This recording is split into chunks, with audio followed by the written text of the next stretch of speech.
बच्चों के जीवन में माँ की भूमिका बहुत ही महत्वपूर्ण होती है। बच्चे जब छोटे होते हैं तो उनको माँ को देख कर के ही अच्छा लगता है। वो जो भी कार्य करते हैं माँ को देख देख कर के ही करते हैं। मतलब कि बच्चों की जो पूरी दुनिया होती है वो माँ में ही समाई होती है। और इधर माँ बहुत दुखी और परेशान है किसी कारणवश, तो ये सब प्रभाव बच्चों के ऊपर बहुत ज़्यादा पड़ता है। अब माँ यदि दुखी है, परेशान है किसी भी कारणवश, तो माँ क्या करे? माँ के सामने बहुत ही जटिल विकट समस्या उत्पन्न हो जाती है, क्योंकि जो घर का वातावरण है वो बहुत ही नेगेटिव है। घर के जो लोग हैं वो बहुत ही ज़्यादा परेशान कर रहे हैं माँ को। और इधर माँ को 1 या 2 बच्चे हो गए हैं तो वो कहाँ जाए? बच्चों को छोड़ करके तो जा नहीं सकती, और वह खुद आत्मनिर्भर भी नहीं है। तो इस स्थिति में बहुत ही कठिन हो जाता है जीवन यापन करना। माँ रो रो करके, सिसक सिसक करके एक एक दिन अपना गुजारती है, क्योंकि घर में भी उसकी कोई वैल्यू नहीं होती, क्योंकि वो पैसा नहीं कमा रही है। घर के काम तो सारे कर रही है लेकिन पैसा नहीं कमा रही है, और पैसे की ही इज्जत होती है। उधर पति की भी प्रताड़ना है, घर के परिवार में जो भी लोग हैं वो भी प्रताड़ित कर रहे हैं, भावनात्मक शोषण कर रहे हैं, मार पिटाई भी यदि हो रही है तो और भी ज़्यादा समस्या उत्पन्न हो जाती है। ये सब जो स्थितियाँ होती हैं एक माँ के लिए, एक स्त्री के लिए, एक गृहिणी के लिए बहुत ही दयनीय और दुखदायी स्थिति होती है। अगर किसी भी स्त्री के साथ अगर इस तरह की स्थिति है तो वह क्या करे? आइए इस वीडियो में कुछ बातों को हम ध्यान से देखते हैं और हम उनको अपनाने की कोशिश करते हैं अपने जीवन में, कि अगर आप परेशान हैं, दुखी हैं और इन सब स्थितियों से गुजर रही हैं तो अपने जीवन को बेहतर बनाने के लिए आप क्या कर सकती हैं।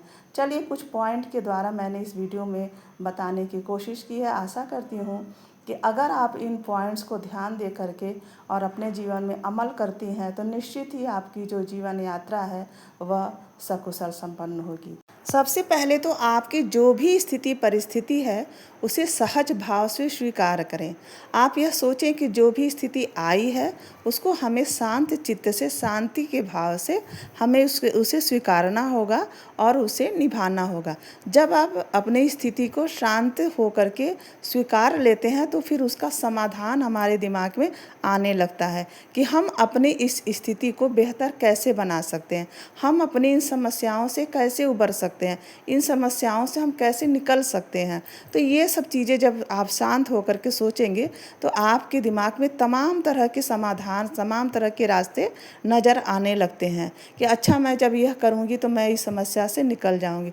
तो सबसे पहले तो अपनी स्थिति परिस्थिति को शांत होकर सहज भाव से स्वीकार करिए, फिर उसके बाद सुधारने का प्रयास करिए। दूसरा पॉइंट पर ध्यान दीजिए कि खुद पर ध्यान दें। जब इंसान कठिन समस्या से घिर जाता है, परेशान हो जाता है, तो उसका पूरा फोकस समस्या के ऊपर चला जाता है और उस स्थिति में खुद के ऊपर भी ध्यान नहीं दे पाता। मतलब कि अपनी दिनचर्या को अस्त व्यस्त कर लेता है।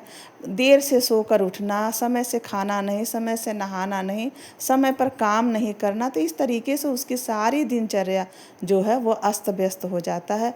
खुद के ऊपर भी वह अपना ध्यान नहीं दे पाता, जिसकी वजह से और भी समस्याएं उत्पन्न हो जाती हैं। तो जो स्थिति परिस्थिति है विद्यमान वो तो है ही, लेकिन अपनी अनियमित दिनचर्या की वजह से हम और भी ज़्यादा परेशान हो जाते हैं। तो सबसे पहले तो हमें अपनी दिनचर्या को, अपने आप को एकदम से व्यवस्थित करके रखना है। तीसरा है कि जो सबसे महत्वपूर्ण पॉइंट है, और इस बात को मैं अपने सभी वीडियो में ज़्यादातर बताती हूँ और ये बहुत ही ज़्यादा ज़रूरी है। तो चलिए इसको जान लेते हैं। तीसरा पॉइंट है आत्मनिर्भर बनना। जब आप आत्मनिर्भर होंगी, दूसरे के ऊपर डिपेंड नहीं होंगी, दूसरे के ऊपर निर्भर नहीं होंगी, तो आप काम को बेहतर ढंग से कर पाएंगी। तो आप अपने आत्मनिर्भर होने पे फोकस करिए। आप देखिए कि कोई भी काम आप अच्छे ढंग से कैसे कर सकती हैं। आप दूसरों का सहारा लेना कम कर दीजिए। हर काम लोगों की आदत होती है कि दूसरे से करवाने की, फला इंसान मेरा यह काम कर दे। तो जो इंसान आपका काम करेगा वो आपके ऊपर एहसान भी करेगा। तो इसलिए कम से कम लोगों का एहसान लीजिए, जिससे समस्याएं आपकी कम हो सके। आत्मनिर्भर बनिए। आत्मनिर्भर होने का मतलब है कि खुद के ऊपर डिपेंड होना। आप आर्थिक रूप से भी सक्षम होइए। देखिए, आज के समय में पैसा बहुत ही महत्वपूर्ण चीज़ है, क्योंकि पैसा है तभी आप शक्तिशाली कही जाएंगी। मतलब पैसे के वजह से आपके सारे काम अच्छे ढंग से होंगे। तो आत्मनिर्भर बनने का प्रयास करिए। आत्मनिर्भर, अगर आप पढ़ी लिखी हैं तो आप ट्यूशन कर सकती हैं, अगर आप किसी स्कूल में पढ़ा सकते हैं, अगर आप बहुत ज़्यादा पढ़ी लिखी नहीं हैं तो आप घर से कोई छोटा मोटा बिजनेस शुरू कर सकती हैं, या फिर आप सिलाई कढ़ाई कर सकती हैं, ब्यूटिशियन का कोर्स करके आप उसको भी ब्यूटिशियन का काम शुरू कर सकती हैं, ऑनलाइन कोई काम कर सकती हैं, किसी स्कूल में पढ़ा सकती हैं। तो इस तरीके से छोटे छोटे बहुत ढेर सारे काम होते हैं जिनको आप घर बैठे घर से ही कर सकते हैं। बहुत ज़्यादा ताम झाम की ज़रूरत नहीं है। ऐसा नहीं कि खूब पैसा लगा के आप दुकान खोल लीजिए, ब्यूटी पार्लर खोल लीजिए, उसके बाद अपना काम शुरू करें, ऐसा नहीं है। मैंने तो ऐसे भी लोगों को देखा है कि जिन्होंने थोड़े से पैसे से ब्यूटिशियन का कोर्स किया और ब्यूटिशियन में भी बेसिक चीज़ें उन्होंने सीखी, और उसके बाद लोगों के घरों में जा कर के संपर्क लोगों से बना करके और लोगों को घरों में जा कर के वो ब्यूटिशियन का सेवा उन्होंने दी। मतलब उन्होंने थ्रेडिंग करा, फेशियल करा, पेडिक्योर मैनिक्योर किया। तो इस तरीके से वो लोगों से संपर्क बनाई और उसके बाद घरों में जा कर के और उन्होंने इस तरीके से किया जिससे उनको थोड़े पैसे की अर्निंग हुई। फिर उसके बाद उन्होंने अपना छोटा सा अपने घर में ब्यूटी पार्लर खोल लिया। ब्यूटी पार्लर खोलने के बाद धीरे धीरे उस ब्यूटी पार्लर को उन्होंने बड़ा किया। फिर एक ब्यूटी पार्लर से उन्होंने दूसरा ब्यूटी पार्लर खोल लिया। तो मैंने तो ऐसे भी लोगों को देखा है कि जिन्होंने एकदम ज़मीन से खड़ा होकर के और इस तरीके से छलांग लगाई है। आप चाहें तो आप भी ऐसा कर सकती हैं। ये कोई नामुमकिन काम नहीं है, बस आपके अंदर हिम्मत और हौसला होना चाहिए। तो हिम्मत और हौसला हमेशा बनाए रखिए, खुद पर विश्वास करिए। आप चौथा पॉइंट है, खुद पर विश्वास करिए।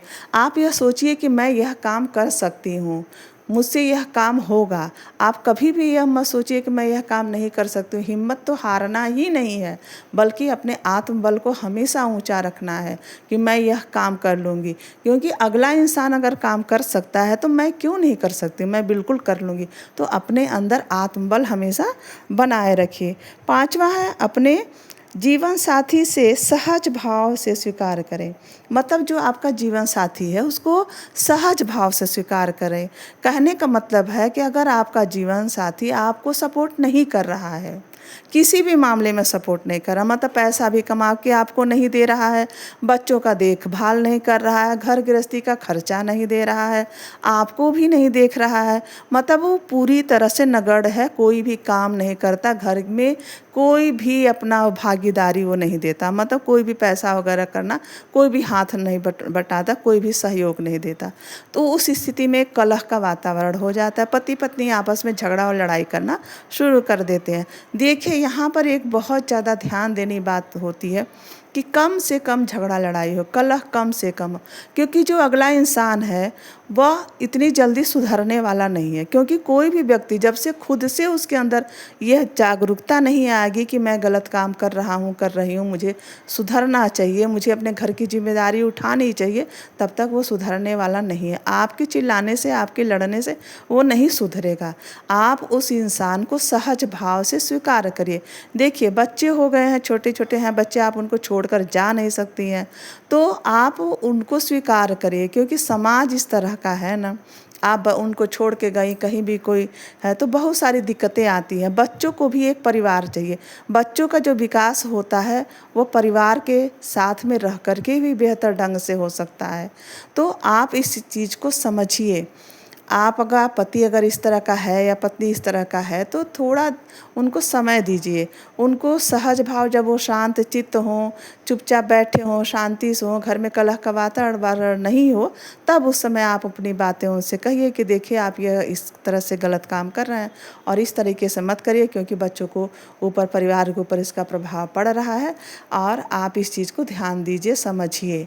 अगर वो समझते हैं तो ठीक है, नहीं समझते हैं तो भी आपको झगड़ा उनसे नहीं करना है, क्योंकि इससे आप खुद मानसिक रूप से परेशान हो जाएंगे और आपके जो बच्चे हैं वो भी परेशान होंगे और उनके ग्रोथ पर, उनके विकास पर, उनके पढ़ाई लिखाई पर, उनकी पूरी पर्सनालिटी पर इन सब चीज़ों का बहुत ही बुरा असर पड़ता है। तो आप इस बात का ध्यान दीजिए, जहाँ तक हो सके घर में शांति का माहौल बना करके रखिए। छठा है, यदि पति मार पिटाई करे तो उसका स्पष्ट विरोध करें। मतलब अगर आपका पति आपके ऊपर मार पिटाई करता है, एक तो घर में खर्चा नहीं देता है, घर नहीं चलाता है, ढंग से है नहीं, ऊपर से वो मार पिटाई भी करता है, तो यहाँ पे आपको सहना नहीं है। आप उनको कड़े शब्दों में बोलिए कि मुझे ये पसंद नहीं है, अगर आप मार पिटाई करेंगे तो ठीक नहीं होगा। आप विरोध करिए, आपको सही ही नहीं, क्योंकि ये जो मार पिटाई होता, गाली गलौज होता है, अगर इसको आप जितना ज़्यादा सहेंगी उतना ही अगला व्यक्ति का मन बढ़ जाता है,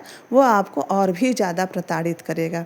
तो पहली बात को कि आपको सहना नहीं है, सहना बंद करें, मार पिटाई का सीधे तौर पे विरोध करें और उस इंसान से बहसबाजी भी ना करें। सातवां है, व्यर्थ के झगड़ों में ना पड़े। मतलब कि अगर वह इंसान आपको उकसाता है, आपसे लड़ाई करना चाहता है, तो उसका तो मनसा है लड़ाई करना, आपको परेशान करना, लेकिन आपको शांत रहना है। आपको समझना है कि यह व्यक्ति चाहता है कि घर में कलह हो, घर में लड़ाई हो, घर में झगड़ा हो, लेकिन आपको कोई भी उस पर प्रतिक्रिया नहीं करनी है। आपको शांत रहना, क्योंकि आपको अपना और अपने बच्चों का भविष्य देखना है, आपको अपना और अपने बच्चों का ग्रोथ देखना है, इसलिए आपको झगड़े में नहीं पड़ना है। आप शांत भाव से अपने काम को करिए। अगर कोई उकसाता भी है, कोई कुछ गाली गलौज करता भी है, एक दो बार आप बोल दीजिए। अगर वो इंसान बहुत ज़्यादा लड़ाई करने पर उतारू हो जाता है, तो वो तो चाहता है कि इस तरीके से घर में वातावरण कलह का हो, घर का वातावरण खराब हो। आप मत उस पे पड़िए, उस झगड़ों में व्यर्थ में मत पड़िए, क्योंकि आप पड़ेंगी, रोएंगी और घर का माहौल ख़राब होगा। बच्चे आपको देखेंगे और बच्चे भी दुखी हो जाएंगे। उसके अलावा बच्चों के अंदर असुरक्षा की भावना आती चली जाएगी। तो आपको व्यर्थ के झगड़ों में नहीं पड़ना है, क्योंकि वह व्यक्ति सुधरने वाला इतना जल्दी नहीं है जब से खुद से उसके अंदर जागरूकता नहीं आएगी। सबसे महत्वपूर्ण पॉइंट है आठवें पॉइंट पर भी आप विशेष रूप से इस परिस्थिति में हैं तो ध्यान दीजिए। अनावश्यक खर्चों से बचें। मतलब कि आपके पास जो भी पैसे हैं उसका सदुपयोग करिए, फालतू खर्च से बचिए, क्योंकि एक्स्ट्रा पैसे तो हैं नहीं और खर्च भी है, तो अगर फालतू खर्च होगा तो बाकी ज़रूरतें कैसे पूरा होंगी। इसलिए आपको अनावश्यक खर्चों पे कंट्रोल करना है, अनावश्यक खर्चों से बचना है। दूसरों का देखा देखी फालतू खर्च आपको नहीं करना है, तो इस बात पर भी ध्यान दीजिए। उसके बाद है 9वां पॉइंट, आमदनी के स्रोत को बढ़ाएं। कहने का मतलब कि अगर आप एक काम कर रही हैं तो एक छोटा काम और भी साथ में करते रहिए, ताकि आपकी अर्निंग, आपकी कमाई कुछ अधिक हो सके। इसलिए आमदनी के स्रोत को बढ़ाने की कोशिश करिए कि अगर आप ब्यूटिशियन का कोर्स कर रही हैं, कहीं जाके ब्यूटी पार्लर में है, तो कुछ सिलाई भी उसके साथ में करिए। अगर आप सिलाई कर रहे हैं तो थोड़ा एक दो बच्चों को ट्यूशन भी उसके साथ में पढ़ाइए। तो इस तरीके से अपने आमदनी के स्रोत को बढ़ा सकती हैं। मतलब कि एक काम करते हुए दूसरा काम साथ में करते रहिए, जिससे कि पैसा आपके पास ज़्यादा आ सके। अब है 10वां पॉइंट, स्वास्थ्य पर ध्यान दें ताकि बीमार कम पड़े। अब देखिए, जो इंसान के पास पैसे नहीं है, पैसे कम है, अगर वो बार बार बीमार होता है, उसके बच्चे बार बार बीमार होते हैं, तो फालतू में आपके पैसे डॉक्टर के पास खर्च होंगे, दवाइयों पे खर्च होंगे। तो आप जितना हो सके अपने स्वास्थ्य पर, अपने बच्चों के स्वास्थ्य पे ध्यान दीजिए, सफाई पर ध्यान दीजिए। जितना ज़्यादा आप साफ़ सुथरा कपड़े पहनेंगी, साफ़ सुथरा खाना खाएंगी, घर का बना हुआ ताज़ा भोजन करेंगी, उतना कम बीमार आप और आपके बच्चे पड़ेंगे। इस बात का बहुत ही ध्यान दीजिए कि अपने स्वास्थ्य पर, अपने बच्चों के स्वास्थ्य पे ध्यान दीजिए, ताकि आप बीमार कम पड़े और आपके पैसे फालतू खर्च ना हों। घर का बना हुआ ही खाना आपको खाना है, क्योंकि आप बाहर का खाना खाएंगे, बच्चों को भी बाहर का खाना खिलाएंगे, तो बच्चे भी बीमार पड़ेंगे और आप भी बीमार पड़ेंगे। तो इस बात पर आप ध्यान दीजिए कि आपको अपने स्वास्थ्य पे ध्यान देना है। 11वां पॉइंट है कि अपने बच्चों को भावनात्मक रूप से सहारा दें और उनसे जुड़े रहें, क्योंकि घर में जब किसी के कलहपूर्ण वातावरण होता है या मम्मी पापा में आपस में पटती नहीं है, पति पत्नी में आपस में पटती नहीं है, रोज़ रोज़ झगड़े होते हैं, कलह होते हैं, तो जो बच्चे हैं ना, भावनात्मक रूप से कमज़ोर हो जाते हैं, अपने आप को असुरक्षित महसूस करते हैं। तो इस स्थिति को उबरने के लिए आप बच्चों से जुड़े रहिए, ज़्यादा से ज़्यादा बच्चों से बात करिए, उनको भावनात्मक सहारा दीजिए। और जब बच्चे घर में हों तो आप कोशिश करिए पति पत्नी झगड़ा ना करें, क्योंकि इसका प्रभाव बच्चों के ऊपर बहुत ही ज़्यादा खराब पड़ता है, जो कि छोटेपन में तो नहीं पता चलता, लेकिन बच्चे जब बड़े हो जाते हैं तो इसका परिणाम बहुत ही घातक होता है। तो आप कोशिश करिए कि झगड़ा आपके घर में कम से कम हो। कम से कम बच्चा जब है सामने तो उस समय तो झगड़ा मत ही करिए, क्योंकि बच्चे आप लोगों को देखते हैं, मम्मी पापा को देखते हैं, मम्मी पापा को झगड़ा करते हुए जब बच्चे देखेंगे तो उनके अंदर असुरक्षा की भावना आ जाती है। फिर उनका न तो कोई मानसिक विकास होता है, न शारीरिक विकास होता है, वो समाज में भी तिरस्कृत होते हैं। कुछ इस तरह का वो व्यवहार करने लगेंगे कि समाज में भी वो तिरस्कृत होते हैं। इसलिए इन चीज़ों पे बहुत ज़्यादा आपको ध्यान देने की ज़रूरत है, क्योंकि अगला इंसान झगड़ा करना चाहता है और वो नहीं चाहता कि घर का वातावरण अच्छा बना रहे। तो कम से कम दो में से एक तो बुद्धिमान रहे, एक तो समझदार रहे, एक तो उस स्थिति को हटाए कि झगड़ा ना होने पाए, ताकि बच्चों के ऊपर बुरा प्रभाव ना पड़े और घर का माहौल एकदम शांतिपूर्ण बना रहे। तो आपको इन बातों का बहुत ही ज़्यादा ध्यान देना है। अगर आप इस स्थिति से गुजर रही हैं, मानसिक रूप से परेशान हैं, दुखी हैं, बच्चों को छोड़कर कहीं नहीं जा सकती हैं, तो आप उसी घर में उसी इंसान के साथ में रहते हुए इन तरीकों को अपना करके बहुत ही अच्छे ढंग से रह सकती हैं। और जहाँ तक हो सकता है 90% आपकी स्थितियाँ बिल्कुल सुधर जाएंगी और आपके कंट्रोल में रहेंगी, आपके नियंत्रण में रहेंगी। क्योंकि अगला इंसान को सुधारने के लिए आप जितना ज़्यादा परेशान होंगी, उतना ज़्यादा ही आपकी बाकी चीज़ें प्रभावित होंगी। आप अपने सही मुद्दे से बिल्कुल भटक जाएंगी। तो जो इंसान जैसा कर रहा है उसको समझाइए 2-4 बार।